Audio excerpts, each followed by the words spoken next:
น้อมนมัสการและเจริญพรทุกท่านทุกองค์ข้าน้อยอาตมาภาพเองพระเพ็ญพันธวงศ์จะมาอธิบายแนะนำและเปลี่ยนทำความเข้าใจเกี่ยวกับหัวข้อที่ข้าน้อยได้ยกขึ้นมาข้างถึงที่มีชื่อว่าข้องที่5ยากแสนยากการดำรงชีวิตอยู่ในสังคมการเฮ็ดสิ่งใดสิ่งหนึ่งก็ดีเฮาบ่สามารถปราศจากใดในความ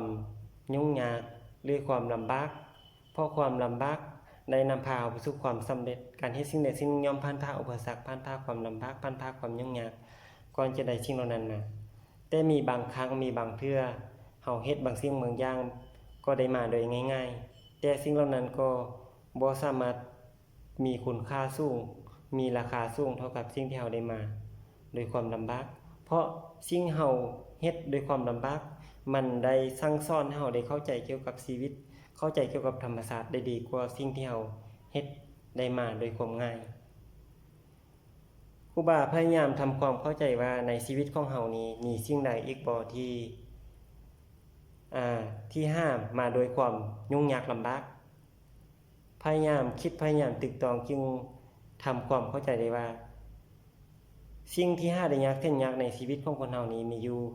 4อย่างคืออย่างที่1การที่เฮาซอกหาคนที่จะเข้าใจเฮานั้นเป็นสิ่งที่5ยากแสนยากถ้าเฮาบ่เข้าใจคนอื่นซะก่อนนี่คือมันเป็นเรื่องจริงในการดำรงชีวิตอยู่ในสังคมถ้าเฮาบ่พยายามเข้าใจคนอื่นบ่พยายามเปิดใจคนอื่น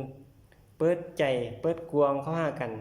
บ่พยายามปรับใจเข้าหากันบ่พยายามปรึกษาหารือทำความเข้าใจกันเฮาก็บ่สามารถที่จะเข้าใจกันได้ดังนั้นเฮาต้องพยายามเปิดใจเข้าหากันและทำความเข้าใจกันโดยความบริสุทธิ์ใจข้อที่5ได้ยากแสนยากประเภทที่2คือการซอกหาคนที่มีความเชื่อมั่นศรัทธาความเลื่อมใสในตัวเฮานี่เป็นสิ่งที่โคตรมหายากแสนยากถ้าว่าเฮาบ่สร้างความเชื่อมั่นศรัทธาคนอื่นซะก่อนนี่ก็คือเป็นความจริงถ้าว่าเฮาดำรงชีวิตอยู่ในร่วมกันเฮาดำรงชีวิตอยู่ร่วมกันแต่เฮาบ่มีความเคารพบ่มีความนบไว้บ่ให้ความเชื่อมั่นศรัทธาคนอื่นเลยแล้วแม่นผู้ใดจะให้ความเชื่อมั่นศรัทธาในตัวเฮาก่อนอื่นหมดถ้าว่าเฮาอยากได้สิ่งใดเฮาก็ต้องเฮ็ดสิ่งนั้นอยากให้มีผู้อื่นมีความเชื่อมั่นศรัทธาในตัวเฮาก็ต้องสร้างความเชื่อมั่นศรัทธาให้ความเคารพนบไว้เพิ่นก่อนแล้วเฮาจึงจะสามารถได้สิ่งเหล่านั้นนี่คือมันเป็นกฎเกณฑ์ของธรรมศาสตร์ข้อที่5ได้ยากแสนยากประเภทที่3ก็คือการที่เฮาจะซอกหาคนที่เห็นคุณค่าเฮานั้นเป็นสิ่งที่มหายากแสนยากถ้าว่าเขาคนนั้นบ่ได้คุณค่าจากเฮาไป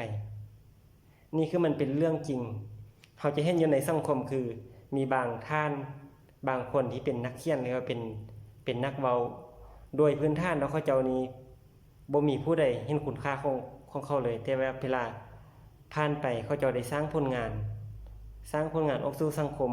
สร้างคุณค่าออกสู่สังคมจึงเฮ็ดให้ผู้คนหรือว่าคนอื่นที่อยู่อ้อมข้างเกิดรู้สึกว่ามีคุณค่าเกิดเห็นคุณค่าในตัวของเขาเจ้าดังนั้นก่อนที่เฮาจะให้คนอื่นเห็นคุณค่าเฮาต้องให้คุณค่าคนอื่นซะก่อนข้อที่5ได้ยากแสนยากประเภทที่4ก็คือการที่เฮาจะซอกหาคนที่ฮักเฮาโดยความบริสุทธิ์ใจหรือว่าฮักแท้นี่เป็นสิ่งที่